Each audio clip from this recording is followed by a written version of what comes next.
Hello, Oksana. Nice to meet you. Nice to meet you too, Luna. It's my pleasure to talk to you today. The same.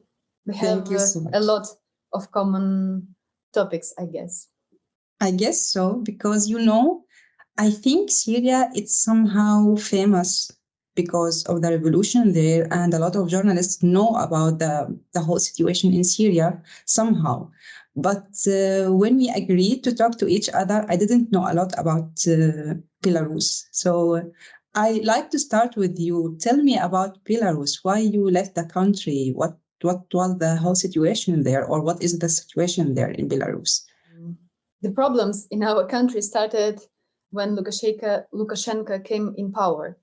But all this crackdown of independent media started in August 2020, I guess, when we had presidential elections, protests, and all this stuff that happened to our colleagues after that. All the independent media was crushed. Journalists forced to leave the country because of repressions, because of threats, and so on. And many of my colleagues are in prison now, and it is great personal drama because we have to work on behalf of them. We have to fight for them. We have to do everything possible to free them. And at the same time, we have to work for our audience in Belarus and give them truthful and meaningful information about what's happening around country, what's happening inside the country, what happens. We have to bring them truth. I would rather say that. And were you targeted because of your work or because of your gender? Because of our work, because in our country, journalism was actually criminalized. We were kicked out of the country because independent Belarusian media was recognized as an extremist or terrorist formations, and that means criminal case and ticket to the prison. So in order to be free and in order to have an opportunity to continue our work, we were forced to do so in exile. Actually, it's the same in Syria. I forced also to leave my country because of my work, not because of my gender, of course, but because of my work. And free media and journalists not allowed to work with freedom and to write about what is really exactly happening in Syria. No, when you are with the regime, you are allowed to write whatever you want, but for the regime, not against him.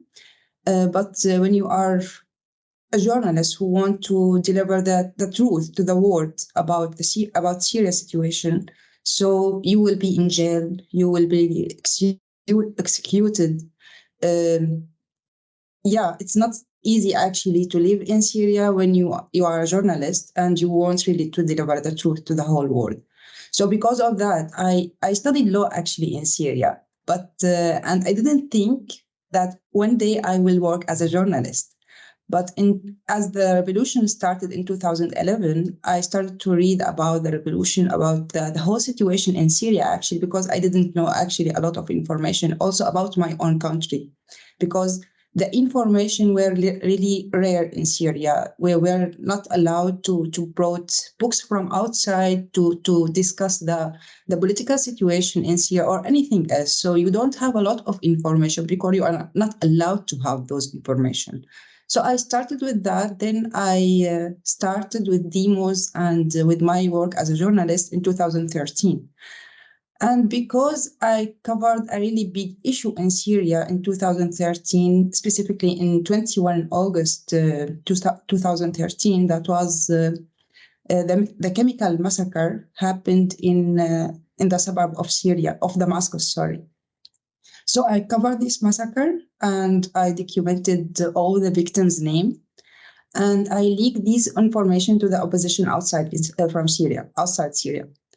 So because of that, they followed me and they put me in jail for 13 months. So the price was really big because they blackmailed me with my kids. They tortured me. And it wasn't really easy to say that, yes, you have the right to say whatever you want, to practice your work as a journalist, and you will not pay the price. And how do you work now? Do you focus on situation inside the country, or you try to give to international community information about Syria? Actually, yes. I'm trying to focus on Syria and specifically on the detainees in Syria because I was there and I left a lot of them behind me. They're still there for, I don't know, many years till now, 7, 8 years, and they didn't commit anything that really deserved to be in jail because of that.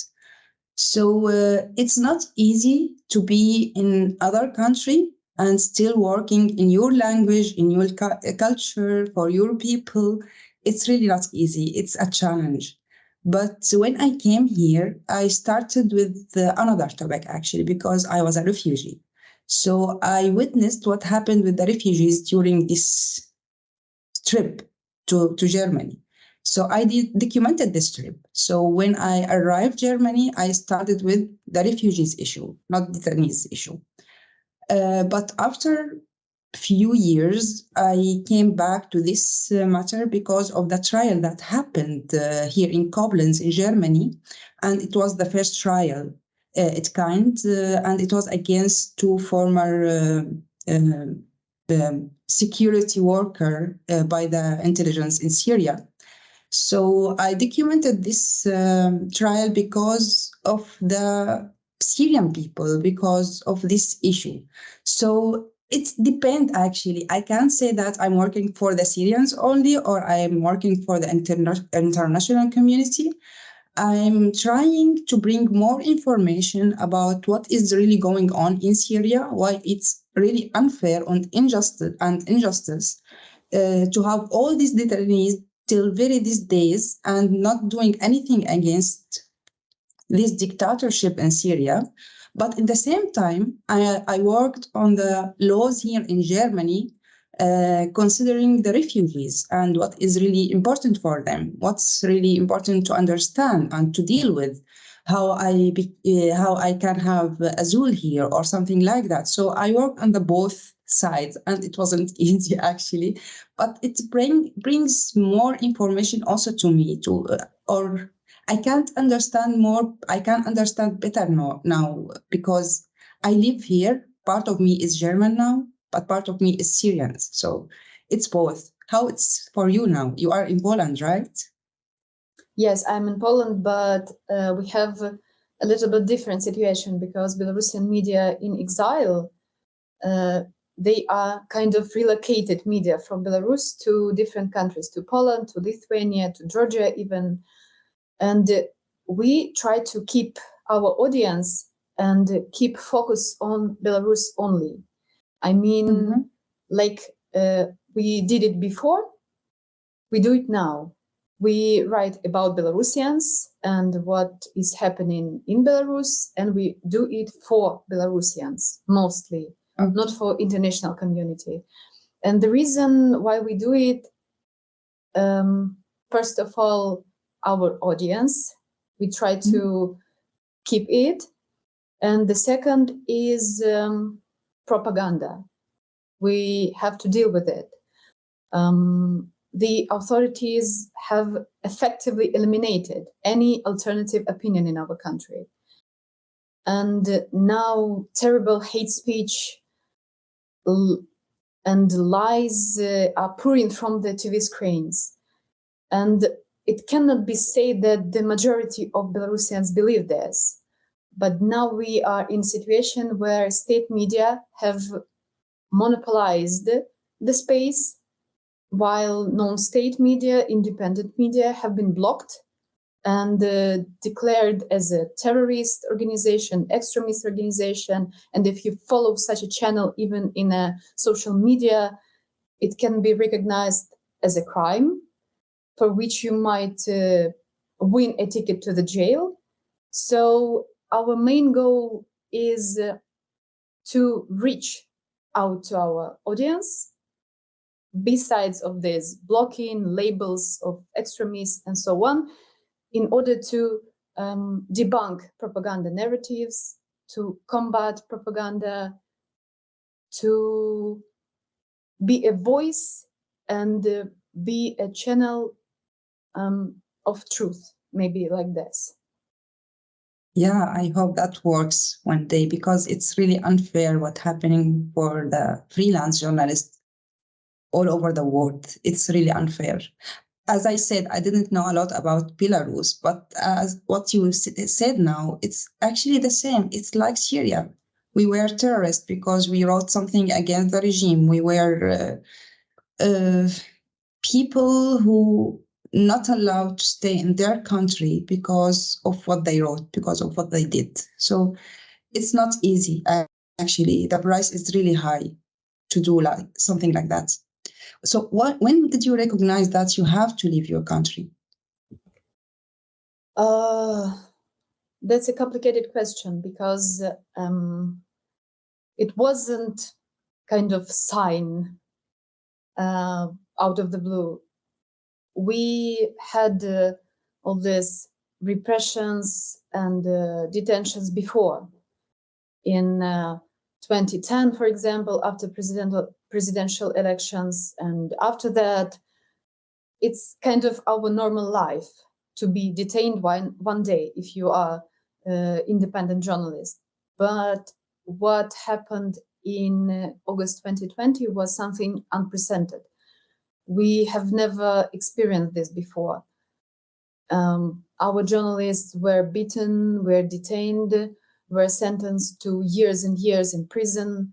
Now we have more than 30 journalists in prison in Belarus, and they sentenced for nothing, just for telling truth and telling what's happening and what's going on in Belarus.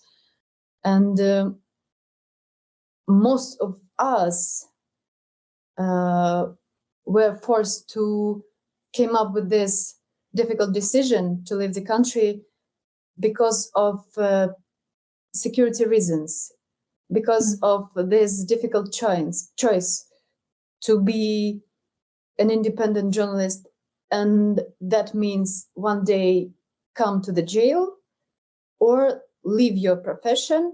That is, it doesn't guarantee that you will be free because of your previous work. So we decided to leave the country after all these searches, detentions, and massive repressions. Yeah. And do you feel more free now to write about anything you want, or do you miss being with people on the street or being a part of a demo on the street? Do you miss that in your country? Yes, I miss this so much. But at the same time, yes, as I said, it's a difficult choice. But now, even with these limitations, being in exile, nevertheless, I can to write something.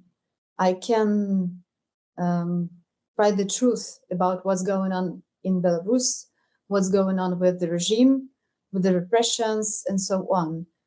But we have, for example, such a problem like I am and many of my colleagues remain anonymous in order to keep our relatives in the country safe and not harm them and not give a reason to attack our colleagues in prison, because they are kind of hostages. Yeah. And we forced to remember this. Yes, I can understand very well, because it's really the same in Syria. I not recognize that I have to leave my country suddenly, but that happened because I was in jail. I was in the detention because of my work as a journalist. So my family paid a lot of money to bring me out. And then my lawyer called me and he said, you have to leave the country now as soon as possible because they bring you again to the detention. You have evidence in your laptop. And what he means with evidence, that was the victims' photos on my laptop from this massacre. Those were evidence to them to charge me with many years in jail, around 7 or 8 years. So yeah, there were no decision to make about staying or leaving Syria. I have to leave Syria after I released, and it wasn't really a decision that I wanted to make. I didn't want to leave Syria. I felt in that time that it's my duty to stay there because we were part of this revolution. We wanted freedom, dignity, and our rights to be in a country with no dictatorship there. And we paid for that. We paid for our wishes. We paid for what we want in Syria. This change, what we want, we paid for it from our lives, from our safety, from our living in Syria with your kids easily like that. It's not your. It's something really simple to wish for. To be in a safe situation, to have your dignity, to have your freedom, and to do whatever you want to do with a good condition to live in. So we didn't have that. So working outside of Syria, it's really challenging.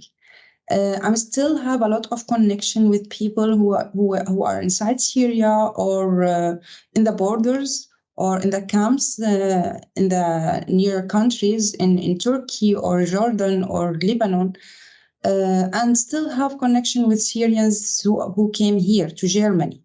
So, there is a big difference now, how we think and how they think, what they live in every day and what we live here. So you can understand that the conditions are something worse now since I left Syria 2015. There is no electricity, no water, no safety, nothing. They live with nothing actually in Syria. So I lived something like that in 2015 or between 2011 till 2015 till I left Syria. But it wasn't worse like today. It's worse now. It's really worse now. So I can talk with them, but I can't imagine also what they are suffering from, what they have to live in. So I feel like when I want to write about this, I am not really 100% honest because I didn't feel that 100%. I'm not there. So I miss Syria, but I don't think that I will go back one day at all because it's a dictatorship and it's not like my country anymore. It's not the country that I wish to live in. So I don't know about you. Do you think one day to go back? I think I can share your pain because I'm a bit desperate when I think about Belarus and my perspective to come back one day and be a journalist like I was before. But at the same time,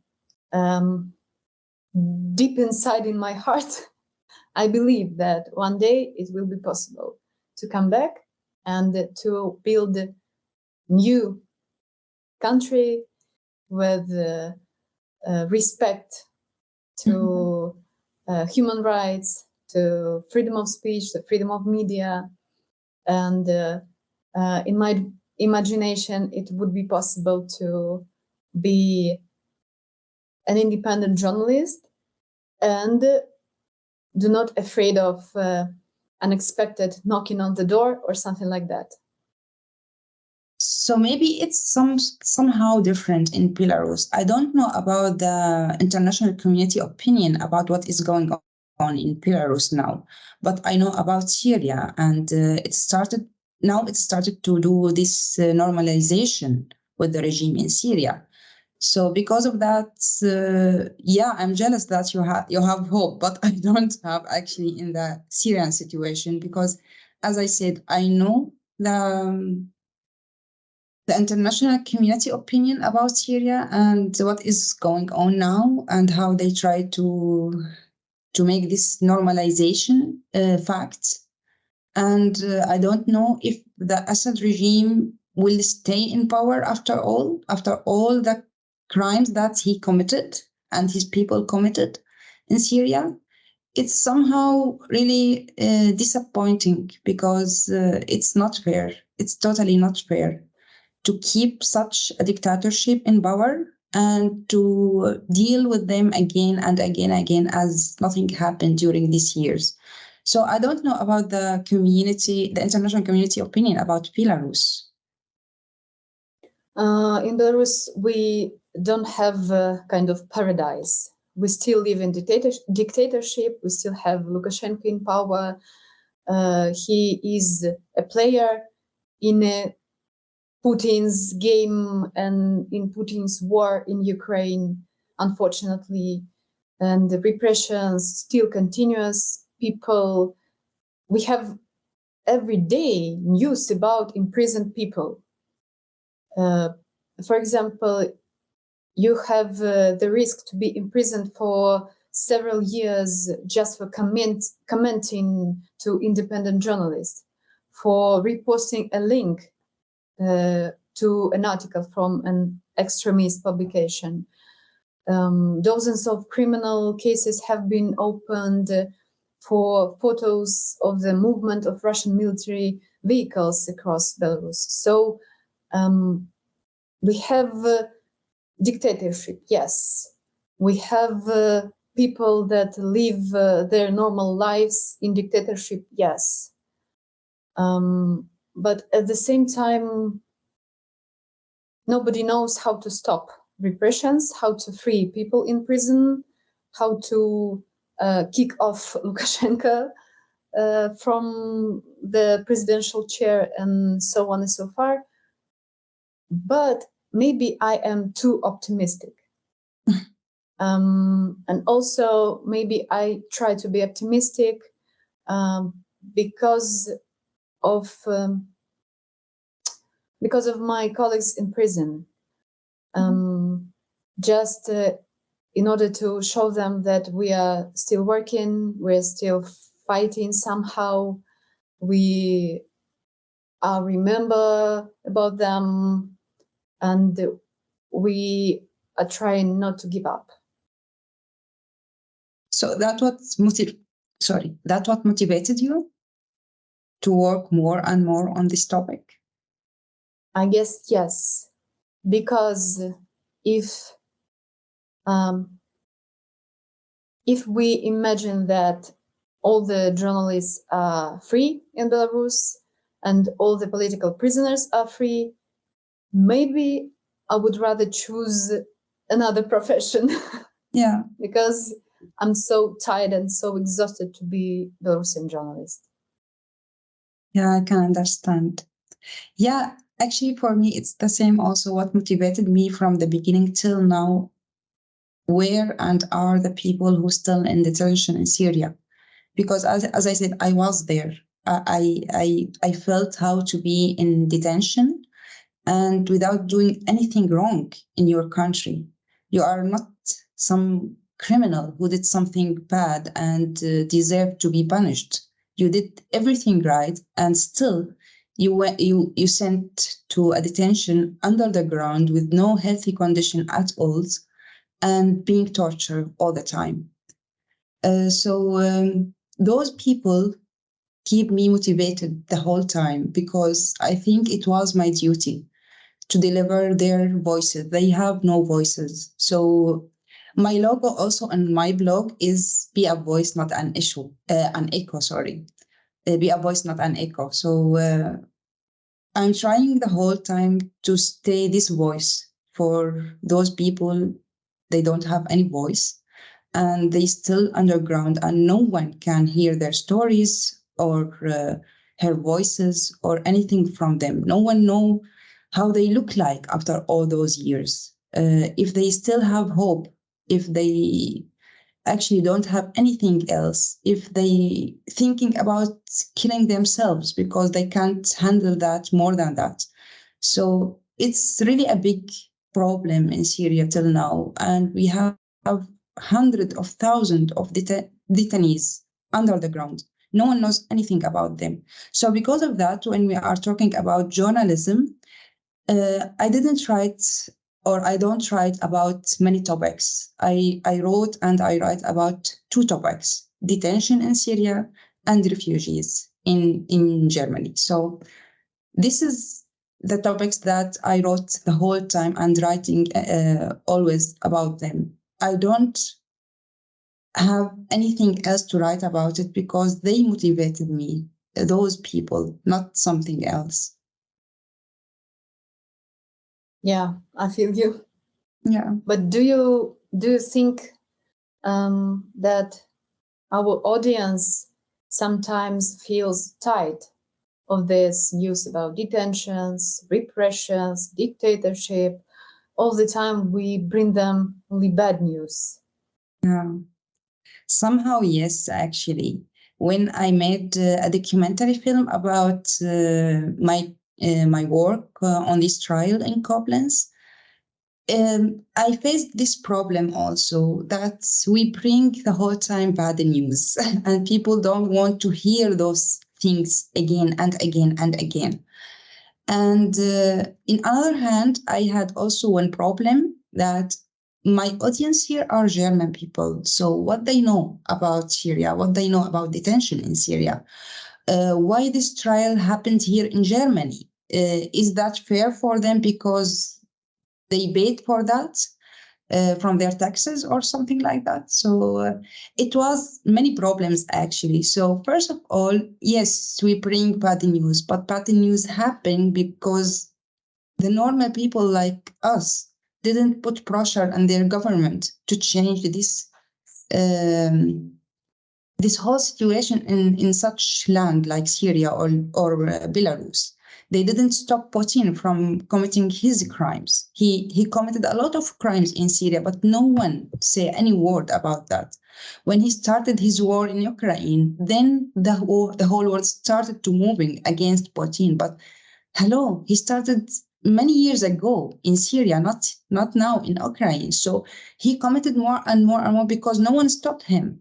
So I think it's our duty to bring those bad news to people to remind them that that's still happening because we didn't stop those criminals of committing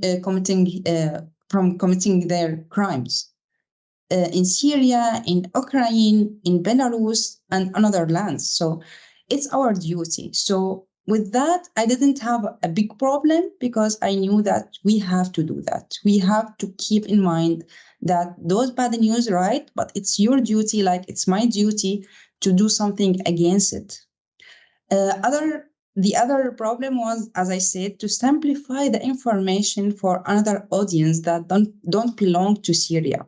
They don't have a lot of information about Syria. So to simplify this information was really something challenging because you know a lot of things and you think that it's normal that everyone knows that. No, not everyone knows that. You have to simplify very much sometimes to go to the basic information about detention in Syria and bring this topic to the audience, to the German audience, then they can understand that. So those both challenging I had in my work, especially in the documentary film that I did. So I don't know which challenges has to also, or we have the same. What do you have as challenging in your work? I guess the main challenge, like everyday challenge, is how to protect my sources and how to protect people. As I said, only because of following our channel in social media, you must be treated as an as a supporting an extremist formation or something like that, all this crazy stuff. And the second challenge is how to keep Belarus in agenda. In some way, this question covers our political leaders. For example, Svetlana Tikhanovskaya, she's traveling around the world and speaking about political prisoners and Lukashenko's regime. But at the same time, as you said, it's our duty also to speak up, to be a voice of those who cannot speak up because of dictatorship, and also the challenge is to convince international community that if people in Belarus live their kind of normal life, it doesn't mean that they agree with the regime. Mm-hmm. They are afraid. Yeah. And this is the main idea. Yeah, of course. There's still a lot of people also inside Syria, and they are afraid to say their opinion about anything in Syria, corruption or anything else. They are afraid easily like that. And yeah, the international community must know that, because that doesn't mean that the life is super wonderful in Syria or in Belarus. That means that those regimes force the people there to keep their mouth shut and to continue living there as everything is normal and it's okay. So it's not okay. Yeah. But what do you think about the journalists who are pro-regimes in Belarus? Do you think that they share the criminal with the crimes with the criminals in Belarus? So my opinion is that one day all these propaganda journalists must go to the court and must have they must answer for their lies, for their manipulations, because they are also players of this unfair game. Because of them and because of their lies, people are in prison. War in Ukraine happens, and Putin and Lukashenko still in power. I think this is really important point to talk about it, because a lot of people think that press freedom or the freedom of speech, meaning that I have the right to do whatever I want, to write whatever I want to write, even that harm a lot of people. So freedom of speech is not like that, and you know that. As I studied law, as I mentioned in the beginning, I studied law in Syria. So the criminal he is the one who committed a crime, but there is many people who share the crimes with this criminal. One of those people who saw the crimes and didn't tell the police about it. One of them who supported him with his action, what he did. He didn't committed the crime himself, but he supported the criminal. So those people in the law in Syria, there is a rule for that. Those are also partner in this crime. So they must hold accountable also for what they wrote. So I think the pro-journalists in Syria, when they involved in some crimes that happened in Syria, and because of what they wrote, this crime have been committed, so they must be held accountable, like the regime in Syria. But if not, if what they wrote only was their opinion that, yeah, they didn't think that this regime is dictatorship, for example, or they didn't believe in the revolution, I don't care. That's their opinion. I don't care about that. They have the right to say their opinion, even if I don't agree with that.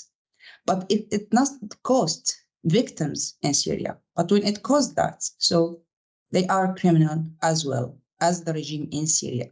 So this is the big difference between being pro-regime or dictatorship journalist with an action that lead to victims in Syria or other country, or being pro-regime or dictatorship journalist who is only say his opinion about the regime but didn't harm anyone. So there is a big difference between both of them. Yeah, that's true. I completely agree with you. Yeah, Oksana, it was really my pleasure to talk with you today.